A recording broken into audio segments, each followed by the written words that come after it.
I am a Russian bride who was found in Russia through a marriage agency and brought to the USA. Ask your questions. The author of the thread provided proof to the moderators, so everything here is completely real, and a couple of comments were written in Russian, so the original spelling has been preserved. At 21, I married an American man who was 45 and moved to the USA.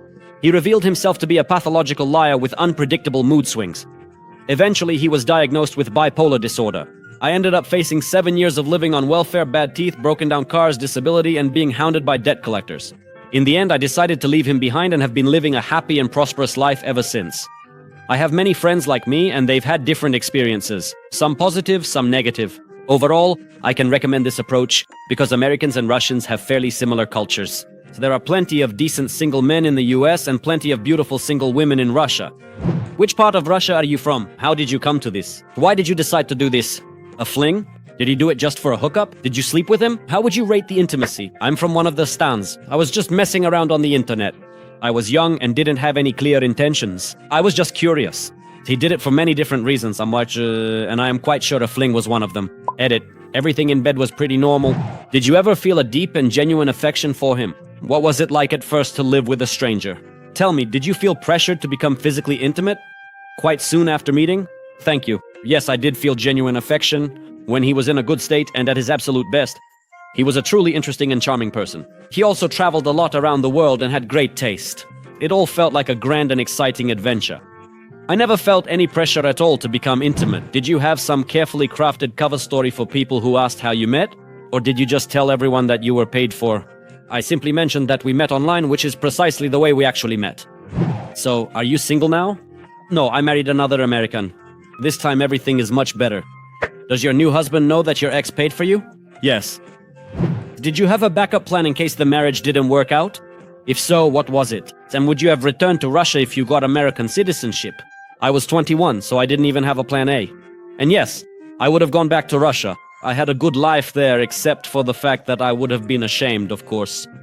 What ideas did you have about the USA before you arrived? Did your experience match your expectations after the divorce? My ideas were shaped by Hollywood, a white picket fence, a 2-story house with 2 kids and a dog, or Manhattan and all sorts of freedom for everyone and everything. It turned out to be the complete opposite. After the divorce, yes, now I'm living the American dream, but I achieved it on my own. Do you regret what happened? I've thought about it a lot and realized that I don't. When I married him, I was a naive girl, but after this experience, I became a strong and mature woman. Did you ever find yourself feeling deep down like you were just using him to move to America? Do you think he ever felt like he was being used? I never felt that way. I intended to start a family. We had a child together. I supported him through periods of extreme poverty and disability, and I only left after he was okay again. He probably does feel like he was used. He tends to blame other people for his problems. Why are there so many single women in Russia? I understand that alcoholism is a huge problem in this country, but is it really that bad? Alcoholism really is a very serious problem. Men's life expectancy is terrible. In the past, women were economically disadvantaged. To achieve anything in life, you needed a man, so women were often seen as commodities. Any flaw, being over 20, a previous marriage, and so on, would lower your value as a potential life partner. What do you think? What percentage of brides found through marriage agencies like this take the money and just disappear? I met one like that. She took a total of $100,000 after being married for 2 weeks, to a man with a fortune worth over $20 million. Most of the others get nothing or almost nothing. They are unfamiliar with the laws, don't speak the language, and have absolutely no support system. How do you feel about men who order brides for themselves? Is there a noticeable difference between them and those who look for wives on their own? It all depends on the individual man. If he's looking for a submissive girl and plans to use her, very negatively. But if he just wants to start a family and simply hasn't had any luck in his own country, then why not? I'm curious, how did he introduce himself to you, and how much did you communicate with him before he came to Russia and married you? And what kind of communication was it? He kept insisting that he was American. At first, I didn't respond to him. He wrote to me for months. I don't remember how many months we communicated, but it was definitely more than 6 and less than a year. Was it worth it? It's hard to say. It was very difficult. In the end, I guess it was worth it. What were you doing before you joined the marriage agency? I had just finished college. Do you know how much he paid for you? I know that he spent $10,000 on the flight and the wedding. I'm not sure how much he paid the agency. Maybe it was a free online service. Why don't women who are interested in this just register on standard mainstream American dating sites like OKC, POF, Match, and so on, to find their perfect life partner there instead of using marriage agencies, which many consider to be a scam? To be honest, I am not entirely sure, and maybe it is because the average American is not particularly interested in pursuing a long-distance relationship. What year did this happen? Now, you still a US citizen? In 99, yes. What was your worst experience? When I was going to school in an old, broken-down van without insurance, with fogged-up windows and a terrible toothache. I felt so sorry for myself. Did you try dating Russian men? What was that like? Yes, I was quite a young child at the time, so what I remember most is the persistent and constant pressure to get me into bed. What significant and major differences did you notice between Russian and American women, if any? Like lifestyle, goals, and so on? Will you tell your children how you came to the US? American women are more demanding.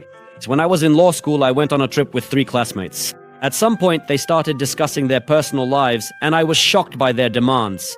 The guy had to be tall, have dark hair, dress well, have a Harvard education, and the list just went on. On the other hand, Russian women set the bar too low. A man who is terrible in many ways can end up with an amazing woman. Let's say the US and Russia go to war, for example, World War III. Whose side would you be on? On the side of the US.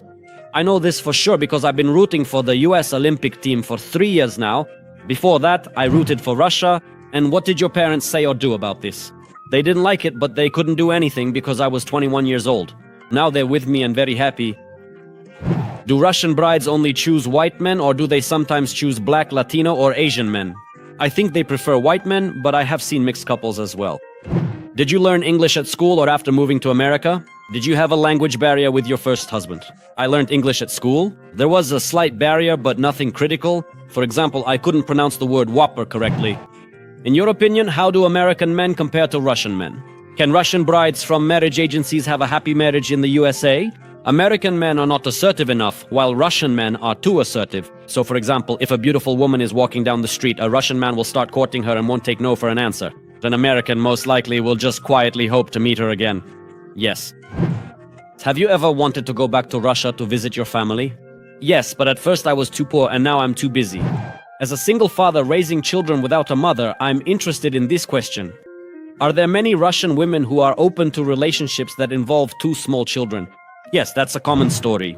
Sorry, I have to ask a question that's not exactly about what it's like to be a mail-order bride, but rather about what you said afterwards. As someone who was born in the USSR, lives in Canada, and often visits the US, I'm curious about how culturally close America is to Russia. Honestly, I don't see it. We have a similar sense of humor. I understand the jokes, and my jokes are understood by my American friends and relatives. We have traditional values: family, true love, hard work, good friends, a similar outlook on life.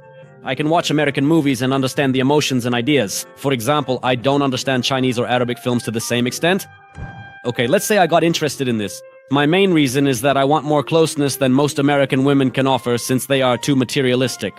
So, being a generally nice guy, what do you think my experience would be like if I tried something like this? Will I generally be satisfied with the Russian woman I might be matched with? Will she truly want to stay in a committed relationship, or should I expect that at some point she'll get the idea to move on to someone else? I'm curious about this because most American women say they want a nice guy, but their expectations of what a man should be are shaped by watching far too much TV. For example, they think a man should act like a tough guy with everyone else, but treat his woman like a queen. In my experience, anyone who treats others badly also treats his woman badly. I think your experience will largely depend on you. My ex was looking for a young, sexy plaything to impress his friends. Some men are looking for house slaves. Others aim to build a family and find a partner. Everyone gets what they're looking for. Overall, Russian women generally tend to stay in relationships much longer than they should, despite unfortunate abuse and serious problems. So if you truly love her and treat her well, there shouldn't be any problems at all. Russian women's expectations of men are not too high. They are impressed by men who help take care of the children, do housework, value their advice, and generally treat them as equal partners rather than as decoration. My great-uncle, my grandmother's brother, although he didn't take a Russian bride from Russia through a marriage agency, also met his wife online. By the way, it's possible that she wasn't from Russia, but from Ukraine. They communicated a lot online before meeting in person. At first, she didn't even know English. Her son handled all the correspondence for her. My uncle visited them a couple of times before marrying her. In the end, he was able to bring her and her 2 children to America, a boy about 14 and a girl around 12. As far as I know, they have a very happy marriage. My uncle is over 70. His wife is about the same age as my mom, around 50, but they enjoy spending time together. And it turned out that she and her children are real geniuses. She is employed at a chemical manufacturing company. And both of her children completed their schooling long before they turned 18. Their son was awarded a full scholarship to Brown and internships at Google and EA. I don't know what the daughter does, but it seems to be something related to charity work. This example just shows that the Russian bride scheme really works. Thank you very much for watching. Let us know in the comments if you've ever been in a similar situation. And don't forget to check out our other videos. Hugs. Bye.